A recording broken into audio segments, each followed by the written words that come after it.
Good morning, everyone. My name is Dale Maxwell, and I have Chef Chris Spear on KickASSery this morning. What the heck is KickASSery? KickASSery is really where I get the opportunity to brag on the people that I know.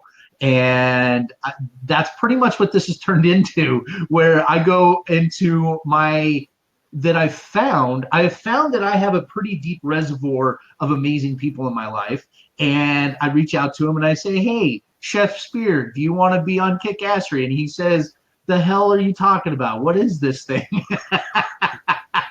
So that's pretty much what I am. So Chris, who are you? What do you do? Where do you come from? Give us your elevator pitch, boss. Good morning. So I'm Chris Spear, and I'm a personal chef. I live in Frederick, Maryland, and I service all of the DC, Baltimore metro areas. So basically what I do is I come to your home and bring a customized restaurant experience to you. We talk about kind of what you like, don't like. I do all the shopping, and then I show up to your house with all my china, linen napkins. I set the table, and we have a fun dining experience. So, professionally, that's what I'm doing right now. Dude, that is awesome. And you want to, okay, so I met you, I don't know if you remember. Do you remember where we met? A Chamber of Commerce business card exchange at Yes, a catering company, maybe? No, I don't think it was a catering. It was one of the exchanges, but I don't remember which one it was. You were sitting with one of my favorite women. You had just met Crystal Saxon. Right. Oh, yes. Anyone who knows Crystal Saxon knows that once you become one of her brothers, there's no running away. There's no getting away from her. And I absolutely love her for it. She grabs me and says, Dale, you need to meet this guy. And we sat and BS the rest of the exchange. We sat there at the bar, whatever it was, and we just talked. And that was right. Had you made the decision to jump ship at that time? No, I mean, that was 2 years ago. So I just finished my first full year of doing my business full time. I started 7 years ago on the side. So I probably still had another year and a half of growing, figuring things out. I mean, I think at the time I was still talking about maybe having a commercial kitchen and having some kind of collaborative chef project. There were things I wanted to do that it turns out the city wasn't going to allow, or the Board of Health wasn't going to allow, and I had to change my business model. So it was another year and a half, I think, after that first meeting before I really took my business full steam and figured out what I was going to actually do. What does the Board of Health know? I mean, they should just listen to you and let you do whatever the hell you want. I mean, really, come on. It all comes down to, litigation and things. My idea is I want to have this great collaborative chef kitchen where you can have different businesses like what I do in at the same time. And they threw up a big red flag saying, no way. Like, then if someone gets sick, who do we blame? That's what it's all kind of about. So you can't have more than one business in the same kitchen space at the same time, I'm like, there's no way I'm going to fight upstream to get this thing going. And then I thought about food trucks, and the city wasn't legalizing food trucks at the time. They just became legal like 3 months ago. I love what I'm doing now, and in hindsight, it was great, but at the time it was frustrating because I spent a lot of time and energy trying to do something that ended up not working out.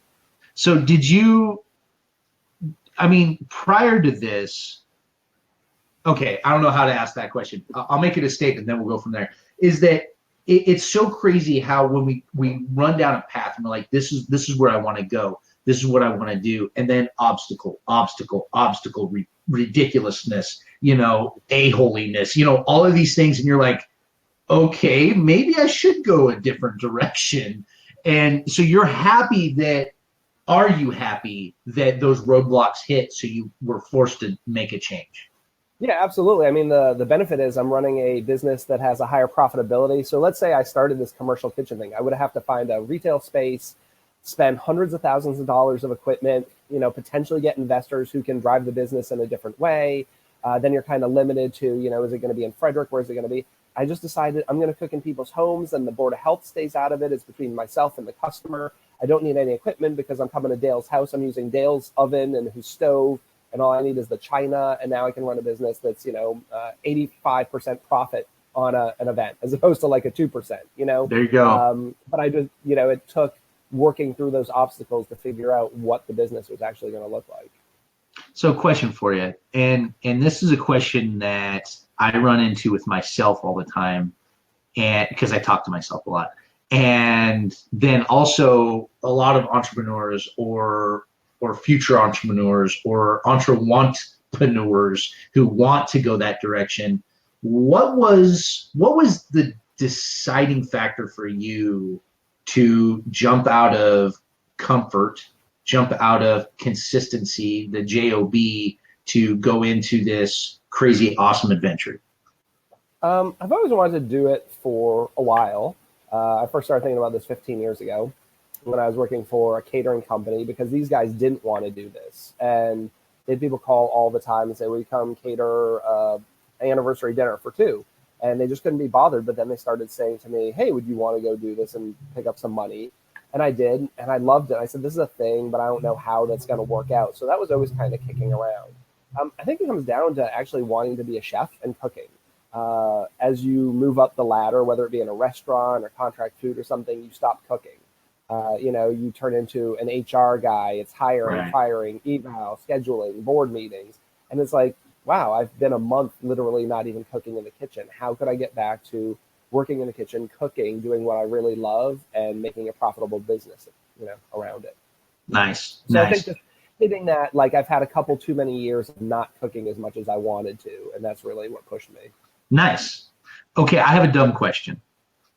To me, it's a dumb question. So I feel like I should know this.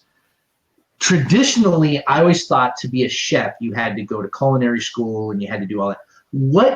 How do you get that name, chef? What is the technical how? I mean, so I think it is a combination of being able to cook, but have those business management leadership skills. There's a lot of people who are great line cooks. They're going to be cooking forever. But being able to write a menu, cost it out, being able to grow your people, so it really is that side of it. It just, when that gets to be more of that than the cooking, I think is where the problem comes in, and you have to be able to balance it. And it all depends on where you're working and what the structure is. Some places have a general manager who does all of that, or the majority, and some, the executive chef is really doing all of that. So So you don't have to go to culinary school. So is there like a organization, an association that you have to hit so many criteria before you can get the name chef?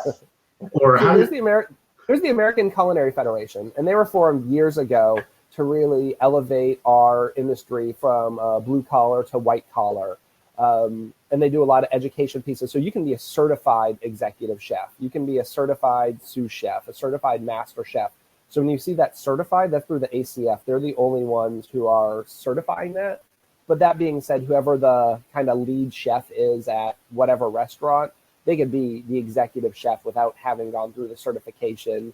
At some point, I think maybe when you're younger, that's more important. And when you're older, it's like, I'm actually not a certified executive chef, but I'm 41 years old. I've been in the business 25 years. I've held the position. I've run it. I don't necessarily need that piece of paper. I'm over that point in my life where I feel like I need a piece of paper saying I am something. There's a lot of people who have the paper who really don't have the chops. So, pun intended? yeah. Oh, yeah. I'm not even that sharp. I didn't even really catch that. Yeah. Well, and the thing that impresses me so much about you, Chris, is, I met you a couple years ago, and granted, we're not like best friends, but, we've been kind of following each other a little bit, and you're in what, 2 books now? So I'm in one book called Knives and Ink about chefs with tattoos, which is super cool. And I've been in a lot of magazines the past couple of years, which has been kind of a surreal experience for me. So let me ask you this, man. You've just in the last year and a half, 2 years, you have really stretched yourself, and you've really went beyond where you were, because you made a choice and you made a decision, and you were gonna hit it, and you were gonna make it. And I remember having a conversation with you. I think it was at Barnes and Noble one day. Yeah. You took time for me, and I really appreciate that. And you sat down, and we had this great conversation. And you basically said, you're like, this is what I'm doing, and I'm going to do it until it doesn't work anymore, and then I'll figure out the next step. And so many people allowed, me included, for many, many years, so many people allow the fear of the what ifs and the fear of the unknown and the fear of, well, what if I fail, dictate what they don't pursue, what they don't do. What I mean, you have a family, you had a great career, you jumped and you made it happen. Do you have any, for those of us who struggle with that, what's your advice? So I really started reading a ton of books, whether they be kind of in the business realm, the self-help. I'm a self-described introvert. I am so outside of my comfort zone, and people who meet me now don't necessarily think that way. But, it's like I read Amanda Palmer's The Art of Asking. I don't know if you've ever read the book or heard of it. She does a great TED Talk. She was a musician in a band called the Dresden Dolls in Boston. But basically, it was about asking for what you want, kind of taking that risk. She crowdfunded her first solo album. Wow. And it was unheard of at the time, and raised millions of dollars, and basically just saying, help me pay for it. And she was catching a lot of criticism about why is this already established artist needing to ask her fans for money, but kind of pushing that aside and just going out for it. Kind of the what's the worst that's going to happen? Somebody's going to say no.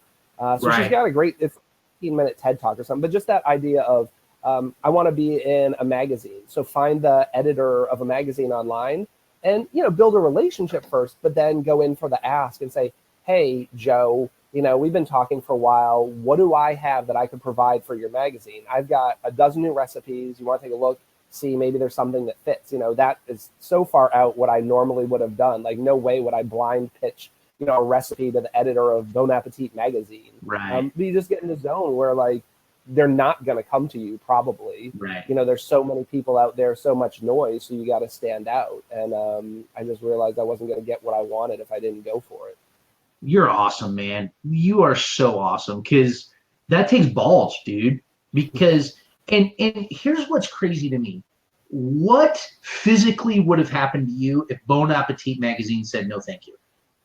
Like nothing, right? Nothing. But we put this, like, it's almost tangible, it's almost tactile, this fear of rejection or the fear of whatever, put your title on it that it's for you, that it totally hamstrings us. And I've been dealing with it forever.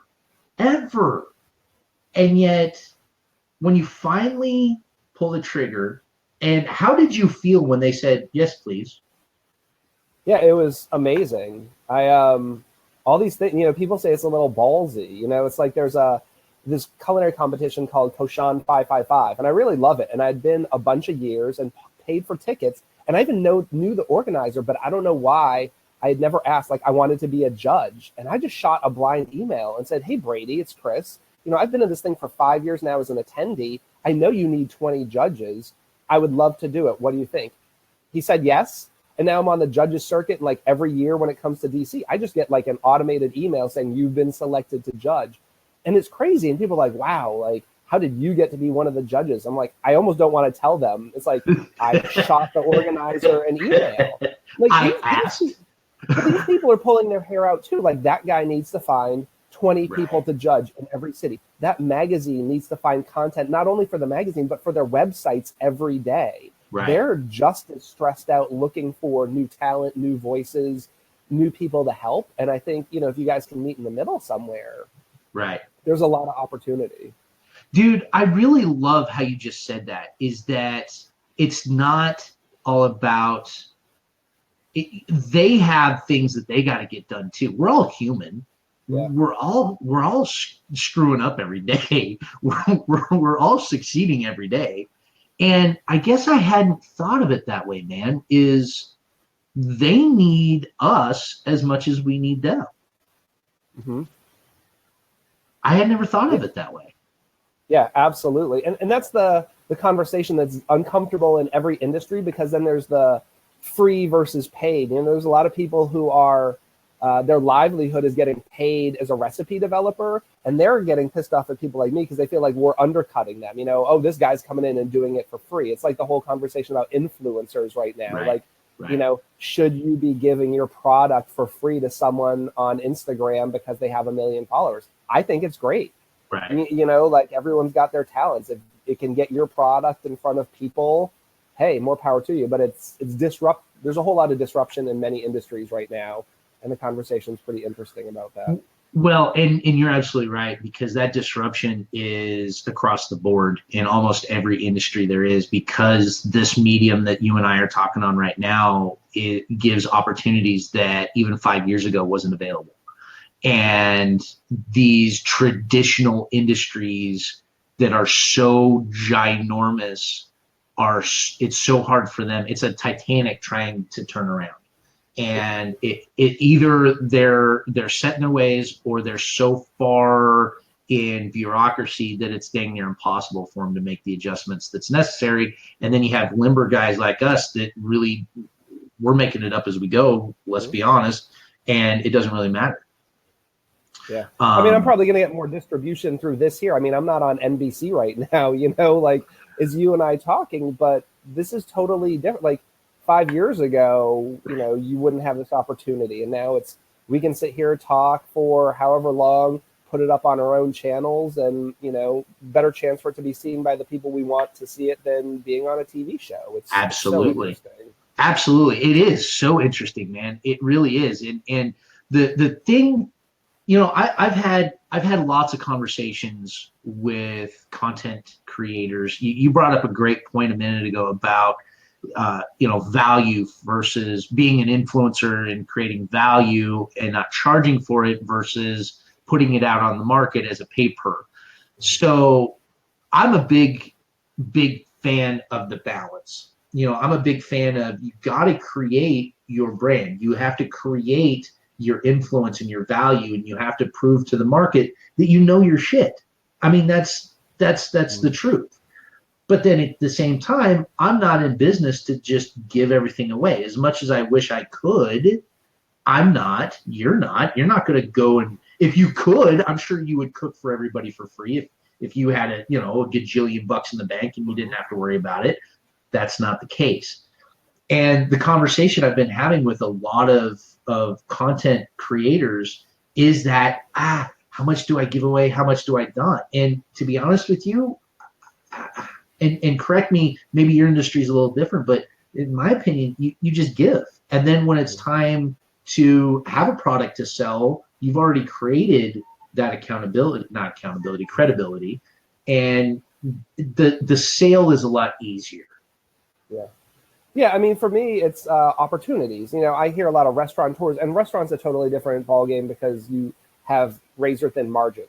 Yeah. But for me, I have a price in my head, how much it's going to cost for me to come cook for, Dale and his family.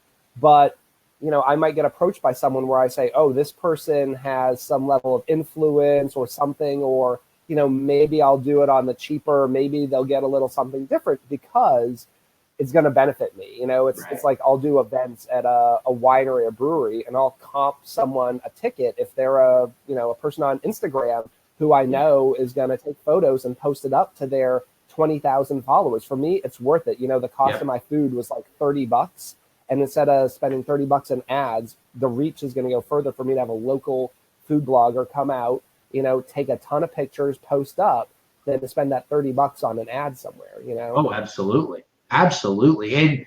And it's funny. I do a lot of Ubering. And of course, I pick up a lot of cooks, and I pick up a lot of restaurant managers. And to be honest with you, to be a restaurateur is equal parts balls and equal parts crazy, in my opinion. Because it's one of the highest fail business models there is. But if you have something that works, it's amazing. And the thing that I loved about when you and I talked about what you were doing with Perfect Little Bites is that, and I think you already mentioned it, is that all of that overhead and all of that liability goes out the window because you don't have that. Yeah. Yeah, I mean, and that's it. I'm really not a risky person. So for me, it was setting up a business in a traditionally risky environment with kind of some risk mitigation. Right. It's how do I not have to take out a lease on a place? How do I not be tied down to a physical location that I don't even know if this is the right market for it?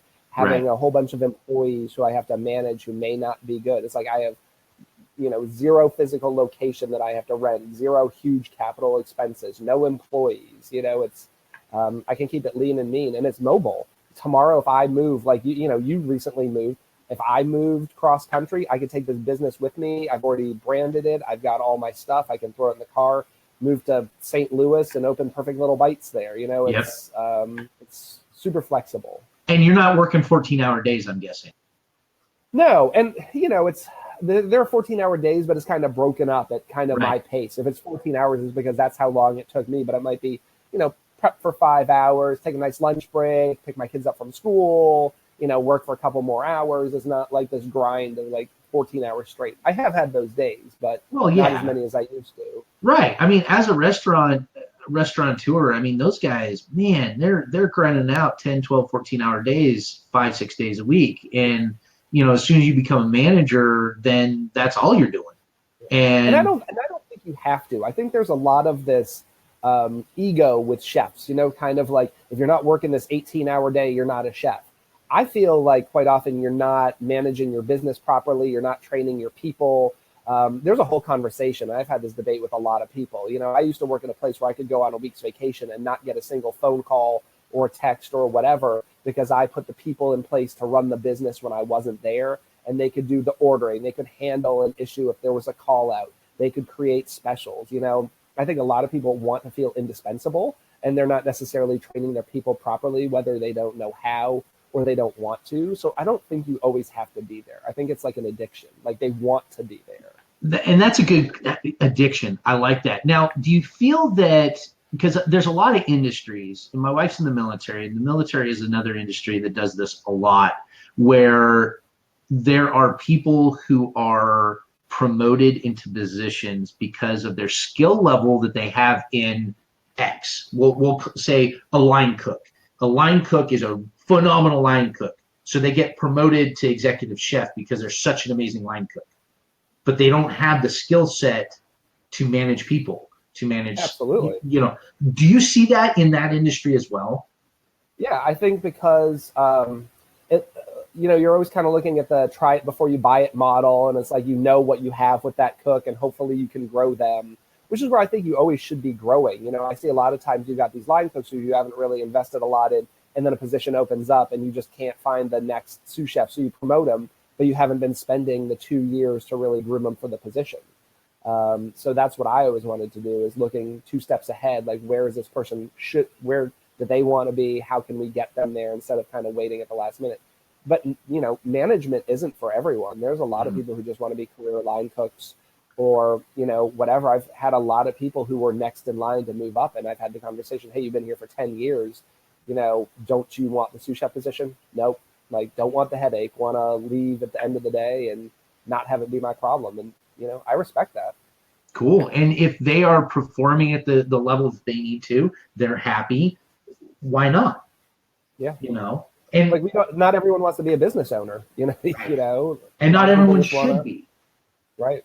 Not everyone should be a business owner. Not everyone should be a manager. We all have our lot in life. Most of us are still trying to figure that out. And yet we seem to get pushed. Maybe society is saying that we need to, maybe this, maybe that. I don't know. But it's interesting to see that in the restaurant industry as well. And I think it's across the board. I think that a lot of cultural requirements say that you need to work 20-hour days. I've been there. Probably about the time that you and I were met, I was putting in ridiculous days, like crazy, ridiculous. And I had a business coach for a little while, and he said, Dale, I need you to sit down and write out your schedule for the day, and let's see how many hours you're working. And I told him, no, I don't want to, because I don't want to realize my concern was the amount of time I was wasting. And literally, when I wrote down the amount of times I was working on my business or doing something that had to do with that, I was 16 to 17 hours a day, 6 days a week. Mm-hmm. What sucked, and the reason I didn't want to do that, was that I was not getting 16 hours a day, 7 days a week, 6 days a week of performance out of myself. Yep. Absolutely. I mean, there's so many hours wasted, like just in the food service industry, you know, like between all the little sidebar conversations everyone wants to have and all the, you know, the lunch break and all this stuff. It's like, wow, like I could just come in and bang it out and get it done if no one else was here. You know, it's just, people tend to fill the day with their task. I would find if someone had a list of 10 things to do and 8 hours to do it, they would finish just about before the 8 hours, you know, and if you tacked on another 5 things, they'd still get it done. People kind of stretch to fill it in. And I just found that we're wasting all this time. It's like, why do I need to be here for these 12, 13, 15 hours? Because I'm not necessarily getting more done. Right. So I started reading this book, and I'm about that far into it, right? So I started reading 4 Hour Work Week. Have you read that one? Yeah, that's probably one of the first ones that I read once I started doing all these books in that kind of realm. I love Tim and all of his books. You know, and the thing that I'm not through it all the way, but, you know, he makes a very valid point, and it's exactly what you just said, is that we're going to fill our time that is allotted to us, whether it's self-allotted or our boss or our industry or whatever, to do just what's needed.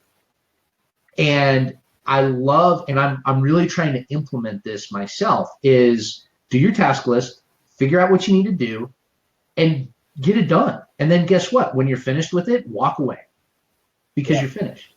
And how many industries and how many businesses would be amazing if you walked in, we'll talk restaurants, you know, you walk in and you say, okay, and I don't know the terms and their job descriptions, but sous chef, here's your list of things to do today, get it done. And as soon as you're finished with it, you can go home.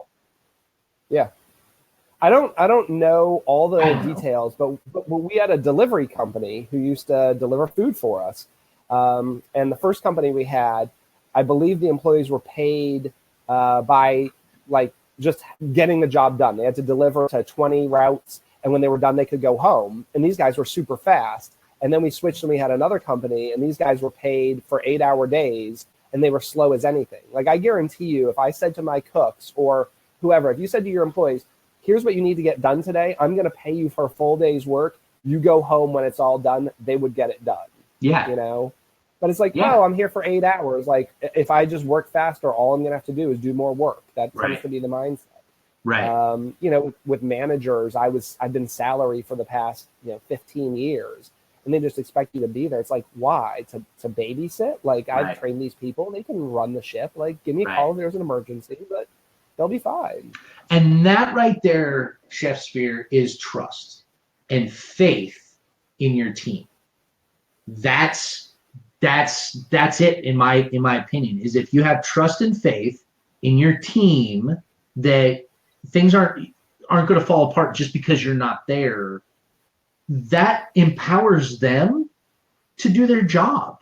They're not sitting there going, well, but Chef Spear, how do I do this and how do I do this? Well, you know what to do, just do it, and then we'll talk about it. Mm-hmm. I think, your best experiences have probably your best learning experiences have come from mistakes, right? I think you have to give people the opportunity to fail. I would love for my cooks to create a dish on their own, and run with it. Or say, hey, you want to learn how to do the order? Great, go do the produce order. Like, they might forget to order a case of pineapple. Okay, well, they're probably not going to forget next time because they forgot this time. Exactly. Like, what's the worst that's going to happen? And giving these people some leeway, and that's how you grow people. Yeah. And being a micromanager stifles that. Being a control freak does not allow growth in your program because you are the glass ceiling. With all your reading, how much did you read of John Maxwell? Only a little, not much, but he's on my list. Okay. 21, do I have it up here? Yeah, hold on a second. 21 Irrefutable Laws of Leadership. That should be on your list because he talks about that right there. It's called the glass ceiling or the law of the lid. And he really talks about heavily about stifling your program because you're not allowing growth. You're not getting out of everyone else's way. And he also, back in the day, and I haven't heard him talk about this very often anymore, but he used to talk about working yourself out of a job, out of your managerial job, is going from a manager to a leader and just working yourself out of a job, meaning that you empower your people, you educate your people so you don't have to manage them. You can set the expectations, you can set the direction in which you're going and let them go and let them do it. So you're no longer having to manage them, you're leading them. And I love that, working yourself out of a job. And it's hard. And I don't know if you know, I worked for IKEA for a couple of years. I don't know if you ever had this conversation. I remember something about it. Yeah. So, when I went there, a lot of people say, you're crazy. Why are you going to go work there? Because they're an amazing company. And for me, it was filling in those pockets where I needed to learn. So like to that effect, every manager who works for them, one day a month has to be the store manager on duty, and you call all the shots. Wow. So I'm a restaurant guy, and now one day a month I've got to put on the yellow shirt, walk the floor, and solve all the problems. Like if it snows, I'm the one deciding to close the store today. Do you know how many thousands of dollars impact? I mean, as terrifying as for me, think about them relinquishing that. So you've got a trained general manager who's just going to throw her hands up and say, Chris, the 24-year-old restaurant manager, is going to decide today whether or not we close or open. Wow. But really empowering people to make those decisions. You're on the floor and someone stops you and says, hey, there's a couch very similar at Target for $200 less. Will you price match? I mean, there's people there who can provide you insight, but you got to kind of go with it. And just that kind of thing, So I spent 2 years working for them, and it was great to build my managerial experience, to be able to hire and fire when necessary, to be able to properly evaluate employees, like all kinds of stuff. The marketing alone, I've written whole pieces on the internet that, so much you can. That's awesome, man. You have such a round experience that I don't know of any other cooks or chefs or anything that has had that kind of experience. And I love how you're taking the leadership aspect, or have taken it, and you ran with it. It's the easy way and the right way are not always the same way. Usually it takes more effort to do the right thing. And leadership is hard, man. Relinquishing control is hard. Taking the reins of an entire IKEA store and running with it is hard. And here's a lesson that was really, really hard for me to learn: to allow others to fail. You just said it a few minutes ago. That was probably as a leader, that was probably one of the hardest lessons for me to learn. Leading others is allowing them to fail when I see the fix.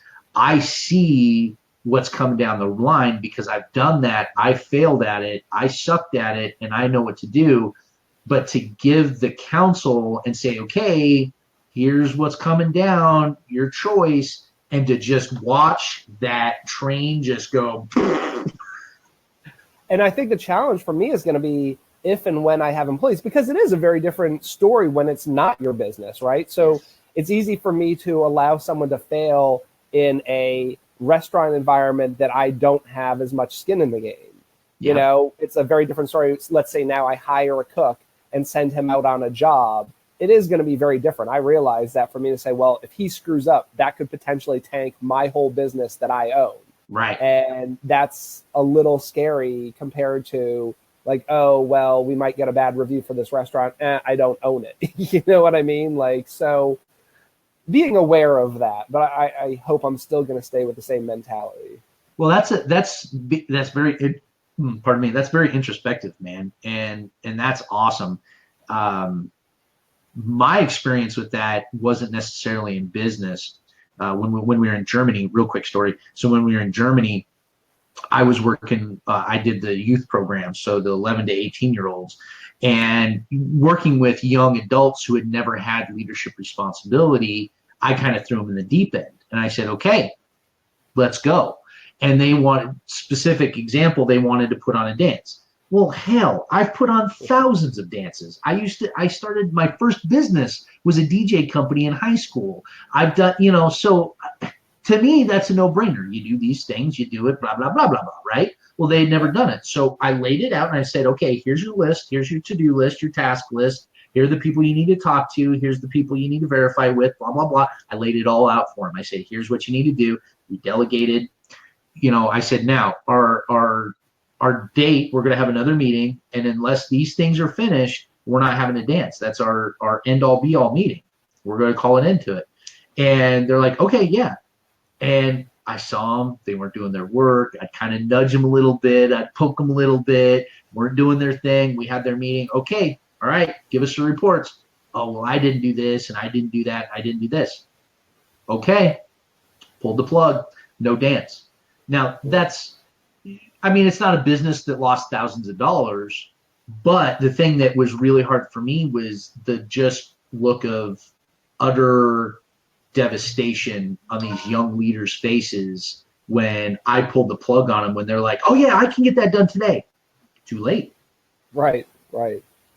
Too late. And that was, for me, as trivial as that sounds, that was a huge learning curve for me. Nobody died. The world kept spinning. And guess what? The next time we did something like you said, guess what? Shit got done. Yep. I mean, I've got kids. It's kind of the same thing, having those consequences. It's like, yes. There's plenty of things that we tell our kids. We went to a party recently, and the kids were there, and we had said, you guys, if you don't act right, we're going to have to go home. And they just could not get it under control. And as much as I hated it, it was more punishment for us. Yeah. We said, time to go, and had to leave, because you have to stick to your guns at some point. What's the point in saying, like, if you don't behave, you're going to go home, and then you just never do it. So we said, okay, we've been here 5 minutes and we haven't had anything to eat or drink, but, we're not going to be here. And we took them home, and, we all kind of stewed when we got home, but it was just like, you've got to kind of stick to your guns. And the same thing with the business. You have to let them know you're serious. You have these deadlines. This is what we need to get done. And if it doesn't get done, it's not going off. Yep, exactly. Man, I really appreciate you, man. I really appreciate your time that you're willing to give us here and hang out with KickASSery and our clan. So what's some advice that you have for either your fellow chefs or people who are really wanting to do something more, something on the side, a side hustle, or what's some of your wisdom? I mean, I think you have to get out there and try it. So for me, is starting it as a side hustle, seeing if it would work. That gives you time to make changes. I can't imagine if I had quit my job and gone all into this, commercial kitchen thing and that fell flat. I'm glad that I had a couple years time to kind of play around with it and not have to be super committed to things, so that, when it was time to go, I could jump, and kind of be successful from the start. It looks like I was operating a successful business from day one, but it's like, I spent 6 years kind of behind the scenes, A/B testing a lot of things. Like, what's my market? Like, I'm in Frederick, and Frederick isn't necessarily my market, and I have to be okay with that. A lot of people wouldn't.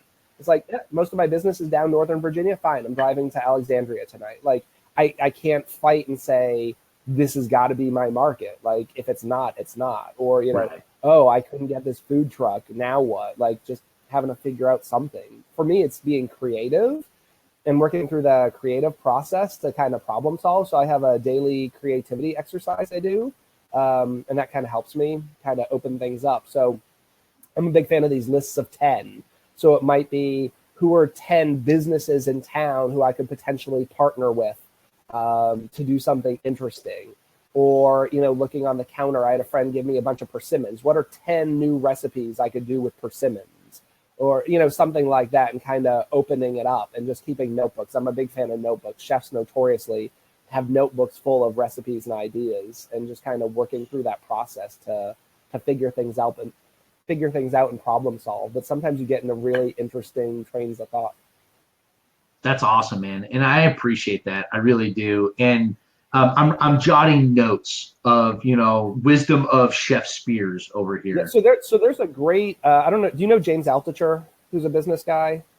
He's I written a ton don't. of books. So his first book is called Choose Yourself. It's about kind of investing in yourself, right? So the idea of, let's take monetarily, instead of throwing a bunch of money into the stock market, which you might not know, if you're a photographer, invest that money in buying a new camera and, going out and doing some photo shoots for free to build a portfolio or something like that.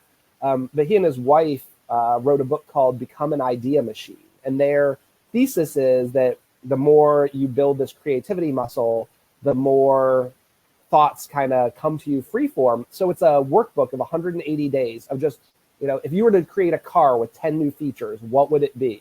If you were to sit down and have dinner with 10 people, who would they be and why? Or, things like that. And it's really just an exercise to build your brain and kind of get in that creative thought. So I took that over once I finished their book and just kind of kept doing those kind of in a very tactical sense. So who are 10 people today that I will email to kind of pitch my business to, and just kind There of, you go.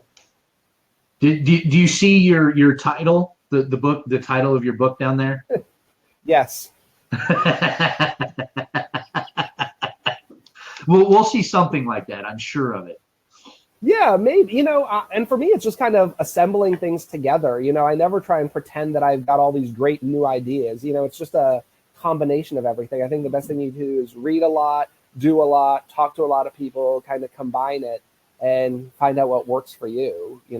I'm never going to sit here and say, I came up with this great idea to become an idea machine. It's like, no, I just want to share with you the resources. Right. There's this guy, he's got a podcast.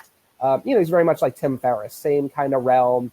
Has a lot of guests. He does a podcast that's on every couple days and has all these books, and they've been tremendously helpful for me. Nice. Man, I'll let you go. I appreciate your time. I really, really do, Chef Spear. And I'm super excited to see all of what you have coming up.